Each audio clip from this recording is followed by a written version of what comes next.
Praise the Lord. Today Bible reading కీర్తనలు 50వ అధ్యాయం 16 నుండి 23 వరకు. భక్తిహీనులతో దేవుడు ఇట్లు సెలవిచ్చుచున్నాడు, నా కట్టడలు వివరించుటకు నీకేమి పని?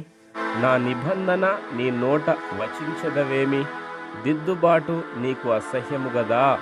నీవు నా మాటలను నీ వెనుకకు తోసివేసెదవు. నీవు దొంగను చూచినప్పుడు వానితో ఏకీభవించెదవు. వ్యభిచారులతో నీవు సాంగత్యము చేసెదవు. కీడు చేయవలనని నీవు నోరు తెరచుచున్నావు. నీ నాలుక కపటము కల్పించుచున్నది. నీవు కూర్చుండి నీ సహోదరుని మీద కొండెములు చెప్పుచున్నావు. నీ తల్లి కుమారుని మీద అపనిందలు మోపుచున్నావు. ఇట్టి పనులు నీవు చేసినను నేను మౌనినయ్యుంటిని.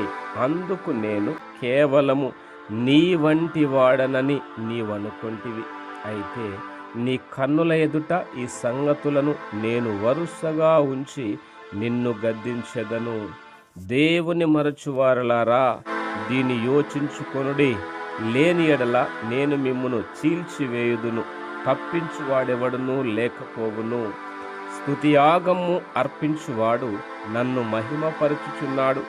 నేను వానికి దేవుని రక్షణ కనుపరచునట్లు వాడు మార్గము సిద్ధపరచుకొనెను. ఆమేన్. God bless you.